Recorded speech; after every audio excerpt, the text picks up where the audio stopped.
Howdy folks, and welcome to another episode of Stanley and the Sea Can.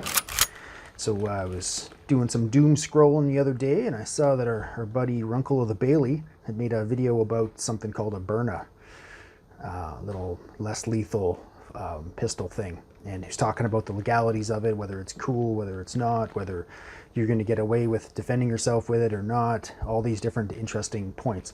And it got me thinking, it's like, we sell all sorts of these things. Maybe we should highlight some of them. So one of the points that I think Runkle was trying to make was the intimidation factor, right? So some of them are orange and black, and so that kind of indicates that it's fake. Some of them might be all black. Some of them could be other colors. This is a SALT, SALT brand. We're working a deal with those guys to bring in all their line very shortly, but they come in like, yellow, black, whatever else. These fit a standard holster for something big like a 44, and this fits your hand nicely and everything else. But the interesting thing about these is the ammunition and the speed, I guess. So in Canada, Great White North, we're allowed typically anything that's less than 500 feet per second is not considered a firearm, right? It's a pellet gun, so you can go to any store you want and buy one, and you don't need to have a PAL or a gun license to get one.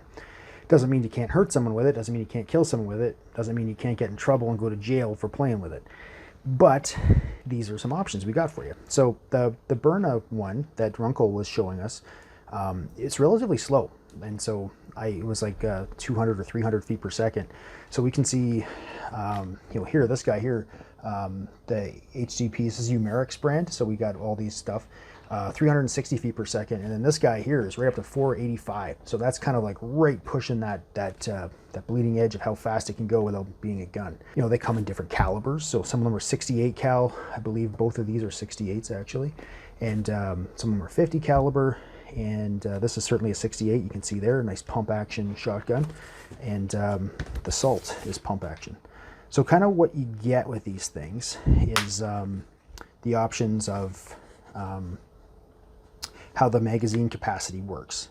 So these guys here, they have like a little internal mag. You got to slide a little lever down the side, and then you kind of slide the balls in underneath. It holds 4 or 5, and then you're kind of good to go.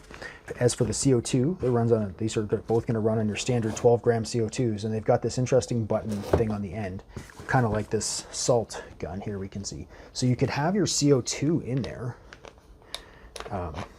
This one I believe is spent. Oh, there's nothing in there. Oh, there is one in there. Good. So you can have your CO2 in there. This one's spent. As you can see, it's got the hole in it. And thread this together, and then you don't need to do anything with it. You just leave this wherever you need to leave it. And the CO2 is not punctured until you squish this bottom piece. So what I would do with this, if I was needing to use it, would be to leave a CO2 in there, unpunctured, brand new, ready to go. And then if you need to use it, you just kind of whack it off your hip, like just give it, and then that's enough to pressurize it, and you can feel the whole pistol kind of swell a little bit because it's just made of plastic, right? So that works with all of these, kind of the same. And then once that's done, you've got your shots, however many shots you may get out of a CO2. It seems through our extensive research and testing, scientific testing, that the faster the shots go and the bigger the diameter, the fewer shots you'll get out of a full CO2. To the point of where this is a Umerix brand. It's a 12, looks like a 12 gauge pump. It's got all that cool sounds. So you have that intimidation factor. You got a nice big rail and everything here. It has 2 CO2s in there. So you can actually get a number of shots. These SALT guns, they get about 10 shots maybe with a full CO2, and these things here will be about the same. So you get like one magazine, or I guess you have, this one might hold 4 rounds or 5 rounds. Basically, after you've done that, it's going to be quite challenging to reload that one quickly, where the SALT guns have a magazine that comes out. You push the safe button, and then you click this, and the magazine will pop out the front, and you can reload it and you swap magazines. We sell spare mags and things for these as well. So that kind of gives us a rough idea of what you're doing, right? With these, like how fast you got just like a normal firearm, you got to think of reloading time, magazines, storage of this, like how is it going to be used. This 68 caliber just happens to be the standard size of a paintball, but the amount of air that comes out of these things from the CO2s is typically so much that it will just burst a paintball round right away. So it won't actually leave the barrel, it just kind of sprays a little mist of paint. so that you end up with stuff like this. So these are it's like a white hard plastic kinetic energy ball. So these are designed to kind of break windows, break glass, and kind of get a good thump. They're relatively light, and they get going super fast, like your maximum speed or something like that, and it doesn't really deform. And you're always going to hit with a tangent because it's a ball, a sphere. And yeah, so it's going to put a lot of intense pressure on one very tiny point, and it will typically break stuff.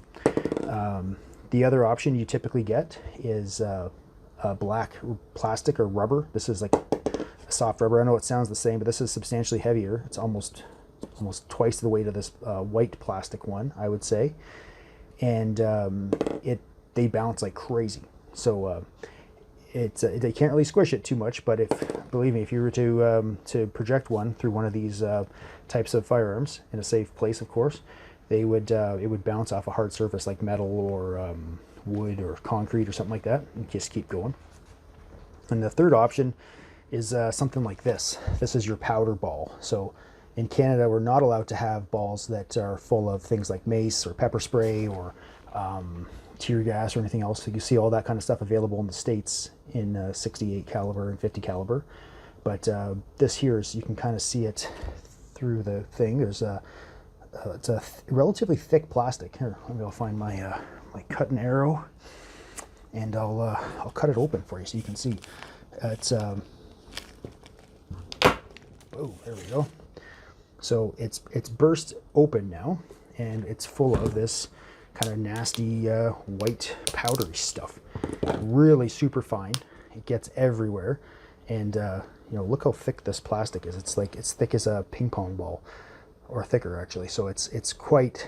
Don't think that they're lame because they're full of powder. Like, these things still would sting and smart like you wouldn't believe. And now you've got this little puff of really fine dust that's going to go everywhere in the air, and could cause some sort of visual distraction or whatnot if this was to be fired near you.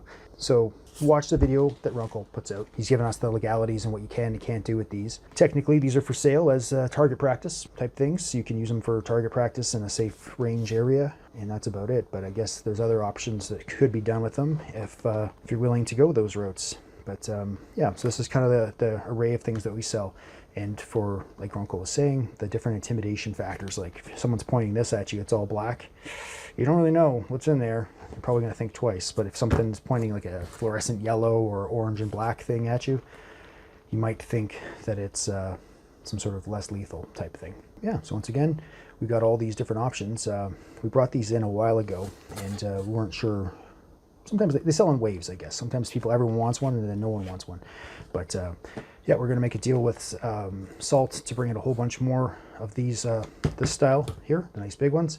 And of course, we've got all the different powder balls, plastic, rubber balls, all these different things, CO2s, all that stuff is available for you. So kind of set up a little bit of a one-stop shop if you need that. And some of them have, pick rails. You can put your laser, your flashlight on them, or foregrip, or whatever you want, just like a normal firearm. But since none of these are faster than 495 feet per second, so they are not legally firearms in Canada. They're just tools. And what you do with that tool is up to you. Alrighty. If you guys like this kind of maybe prepper / less lethal / large caliber target shooting, we'll say, type items, maybe comment more LTL in the comment section. Or if you think this is kind of dumb and we should just stick to what we're good at, write that too, right? This is dumb. All right, thanks so much. Just like Grandma always says, you know what they say about a clean desk? It's a clear sign of cluttered drawers.